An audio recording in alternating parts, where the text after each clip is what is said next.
அவங்க தனியாக இப்போ கேட்டட் கம்யூனிட்டிலேயே இருக்காங்கன்னு வச்சுக்கோங்களேன். சாதாரண ஒரு கேட்டட் கம்யூனிட்டியில் இருந்தோம்னாக்கா யாராவது ஒருத்தருக்கு பிரச்சனைனாக்கா நமக்கு இம்மீடியட்டாக ஹெல்ப் வருது, நம்மளுடைய பக்கத்தில் இருக்கவங்கள ஹெல்ப் கேட்போம், உறவுக்காரங்களை கூப்பிட்டு வர சொல்லுவோம், அப்புறம் பிள்ளைங்கள்லாம் வெளியூர்லேருந்து வர்ற வரைக்கும் வெயிட் பண்ணுவோம். இதுதான் எத்தனை நாள் பண்ண முடியும்?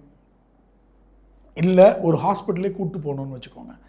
இங்கே 2 பேர் இருக்காங்க, 2 பேருமே 85 வயசுக்கு மேலே, நீங்கள் யார் கூப்பிட்டு போவாங்க? ஸோ இதெல்லாம் வந்து ஹெல்ப் இங்கே கிடைக்கும். இங்கே வந்து ஹாஸ்பிட்டல் கூப்பிட்டு போகிறதுக்கு எஸ்கார்ட் இருப்பாங்க. So they will take them, கையில் ஃபைலோடு எடுத்துகிட்டு போயிட்டு. இங்கே இன்னொன்று எடுத்துகிட்டு வந்திருக்கோம். எப்படின்னா டெலிமெடிசன். மெடிக்கல் சென்டரில் வந்து there is a telemedicine facility. இங்கே மெடிக்கல் சென்டரே வந்து உங்களோட வைட்டல்ஸ் எல்லாம் இப்போ இசிஜிலேருந்து எல்லாமே இங்கே எடுத்துடலாம். அதை அட்மினிஸ்டர் பண்ணக்கூடிய நர்சஸும் இங்கே இருக்காங்க கம்யூனிட்டிலேயே. ஸோ இதெல்லாம் பண்ணக்கூடிய நர்சஸ் இருக்காங்க.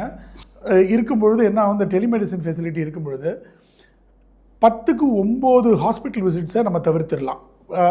இப்போ எந்த டாக்டர் வேணாலும் நமக்கு வந்து ஆன்லைன் நம்ம கன்சல்ட் பண்ணிக்கலாம். இப்போ தேவையாக இருந்த 10க்கு 9 நம்ம தவிர்த்திடலாம் ஹாஸ்பிட்டல் விசிட்டை.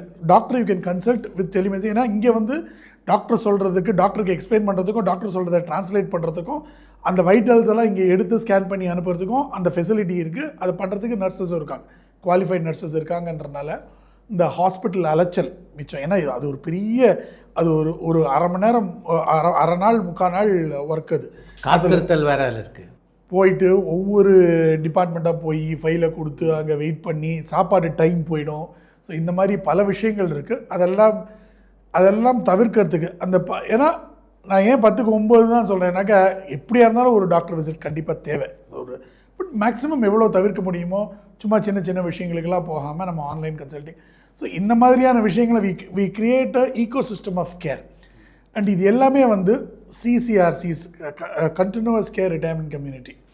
ஏன் கண்டினியூவஸ் கேர்னு சொல்கிறேன்னாக்கா, நம்ம எல்லாமே புரிஞ்சுக்கணும். நம்ம ரிட்டையர்மெண்ட்டுங்கிறது சாதாரணமாக ஒரு 60 வயசுக்கு அப்புறமா ஒரு எம்ப்ளாய்டு பர்சனுக்கு ரிட்டையர்மெண்ட்டுன்னு வச்சுப்போம். அதுக்கப்புறம் ஒரு சில பேர் செமி ஆக்டிவாக இருப்பாங்க.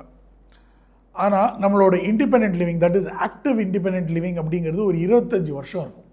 60 வயசுலேருந்து நம்ம by God's grace if we live enough ஒரு 85 வயசு வரைக்கும் நமக்கு பெரிய பிரச்சனை வராது. அப்புறம் இந்த 80லேருந்து 80 வயசுக்கு மேலேயே கொஞ்சம் ஃபஸ்ட்டு ஒரு தள்ளணும் நம்மளை. அப்போ தான் நமக்கு உடம்புல என்ன ப்ராப்ளம்னு வரும். அதுக்கு முன்னாடியே ப்ராப்ளம், நம்ம சுகர் பிபிலாம் 50 வயசுக்கே வந்திருக்குன்னு வச்சுக்கோங்க. அதெல்லாம் வந்து கூட பிறந்தவர்கள் மாதிரி. ஆனால் அது that is not an issue. நான் சொல்கிறது வந்து பிகர் இஷ்யூஸ், தாண்டிய பிரச்சனைகள். ஆமாம்.